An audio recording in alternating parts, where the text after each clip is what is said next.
पूज्य अनिरुद्धाचार्य जी महाराज की कथाओं में जीवन का सार छिपा होता है। यहाँ उनकी एक बहुत ही प्रसिद्ध प्रेरक कथा दी गई है, माँ का अटूट विश्वास। एक बार एक छोटा बच्चा स्कूल से लौटकर आया और अपनी माँ को एक पत्र देते हुए बोला, माँ, मास्टर जी ने ये पत्र दिया है और कहा है कि इसे सिर्फ आप ही पढ़ना।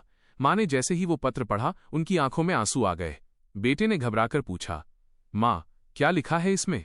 माँ ने मुस्कुराते हुए अपने आंसू पोंछे और कहा, बेटा, इसमें लिखा है कि आपका बेटा इतना बुद्धिमान है कि हमारा स्कूल इसके लायक नहीं है। हमारे पास इतने योग्य शिक्षक नहीं हैं जो इसे पढ़ा सकें, इसलिए कल से आप इसे घर पर ही पढ़ाएं। बच्चा बहुत खुश हुआ और माँ ने उसे घर पर ही पढ़ाना शुरू किया।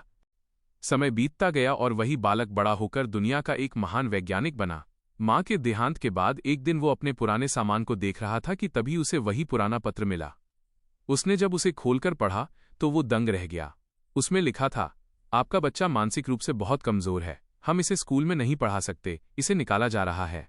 वो वैज्ञानिक फूट फूट कर रोने लगा और उसने अपनी डायरी में लिखा, एक माँ के सकारात्मक शब्दों और विश्वास ने एक कमजोर बच्चे को सदी का सबसे महान वैज्ञानिक बना दिया। कथा की सीख। महाराज जी इस कथा के माध्यम से यह सिखाते हैं कि हमारी वाणी बोली में बहुत शक्ति होती है। अगर हम किसी को नीचा दिखाने के बजाय उसका उत्साह बढ़ाएं तो हम किसी का भी भाग्य बदल सकते हैं। साथ ही ये माँ के निस्वार्थ प्रेम और विश्वास की महिमा को भी दर्शाता है। यह कथा वास्तव में बहुत हृदयस्पर्शी है और वीडियो के लिए एकदम सटीक है।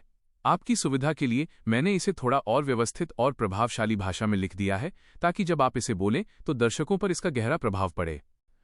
शीर्षक, जिसे राम छोड़ दें उसे कौन बचाए।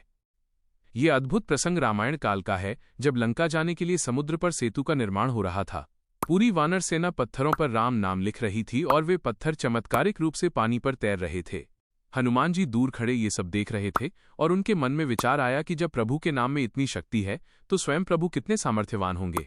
उसी समय उन्होंने देखा कि भगवान श्री राम अकेले में समुद्र तट पर टहल रहे हैं। श्री राम ने इधर उधर देखा और चुपके से एक पत्थर उठाकर पानी में डाला, लेकिन वह पत्थर तुरंत डूब गया।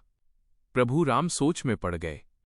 हनुमान जी प्रकट हुए और मुस्कुराते हुए पूछा, प्रभु, आप क्या सोच रहे हैं?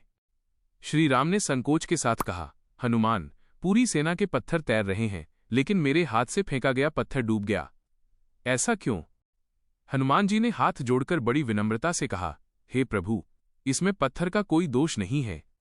सत्य तो ये है कि जिसे स्वयं भगवान अपने हाथ से छोड़ दें उसे तो डूबना ही पड़ेगा।